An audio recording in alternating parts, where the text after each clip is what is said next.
model is a DF70A. I think it's a 2020 model, but it's a 4-stroke. The oil change is recommended by the manufacturer, I think every, I'm going to say every 50 hours, as well as an oil filter. So that's what we're going to do today. This is just the first service of the spring. All right. So coming over here, I have your necessary tools and oil that you need. So I use Suzuki's ECSTAR. It's a 10W40 4-stroke marine oil. I think it uses a little over 1 gallon of oil, so that's why we have the separate cord over here. Okay, and here's your oil filter.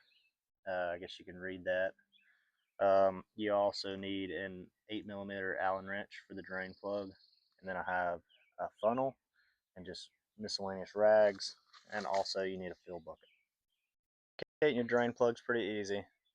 If you're looking on the right side of the engine, it's about halfway down to your lower unit. You'll see the drain plug. It fits a 8mm Allen key. Oh, so just crack it. And then pull the plug.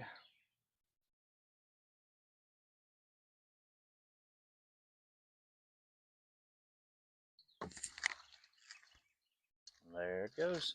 While the engine oil is draining quite haphazardly into the oil bucket, we're going to change this oil filter. Okay, so you see it's located on the left side of the engine as you're looking at it from the front.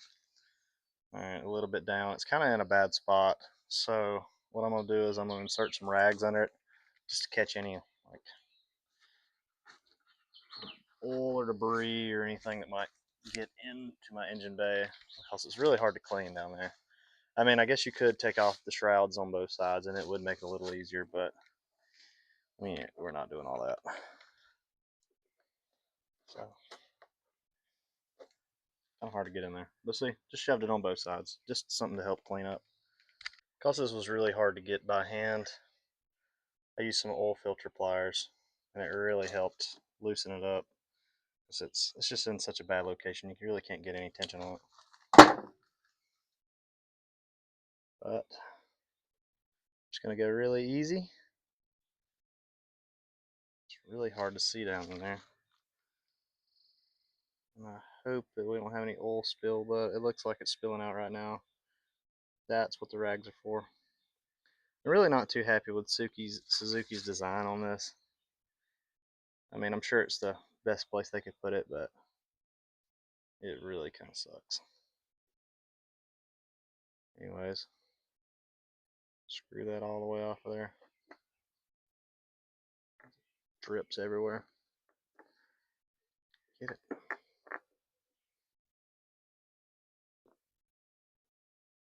There it is. So we've got our new oil filter from the package, exactly the same as the other. Alright, one step I like to do is get a little bit of that old oil on your finger. Or you can use new oil, but anyways, just kind of lubricate that seal. Just as you do in a car. It's not that hard. But get your new oil filter. Try to get it back to that little hole. Sure to help if I move that wiring harness, but like I said, just make it easy. Line it the best you can. And just start threading it. Eventually you'll feel it catch. Just keep on tightening, tightening, tightening.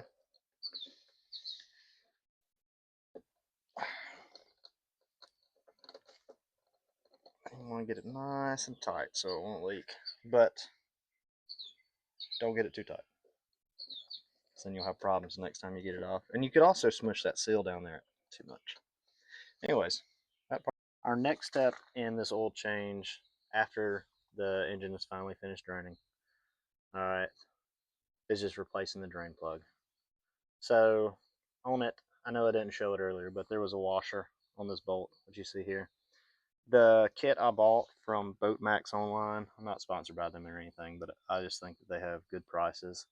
And they also pretty much give you a complete kit. But anyways, it comes with a new washer. So I'm going to install that new washer, and all we're going to do is just make sure that we line it up. Oops. Line it up and screw it in. Make sure it's getting started really good.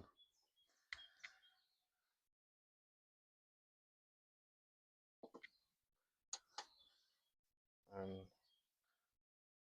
just get our Allen key, tighten it up. Pretty simple.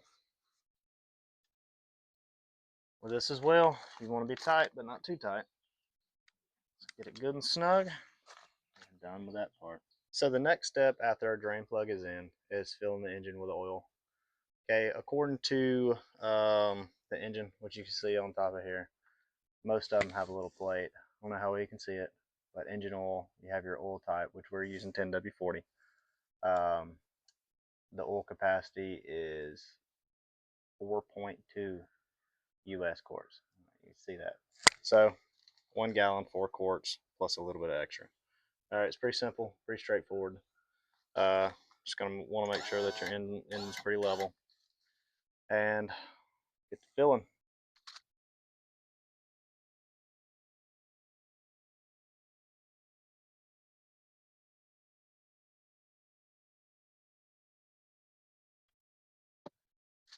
When you're down to putting in your last quart of oil, the most important thing is checking every little bit because you don't want to overfill. It's easy when you underfill, but hard when you overfill. So you got to locate your dipstick, which it's I guess on the right side of the engine. Has a little yellow tab. But first you're going to want to wipe it. You're going to want to insert it back in. And I don't know if you can see right there, but we're right at our mark. So that's good. Wipe it back off.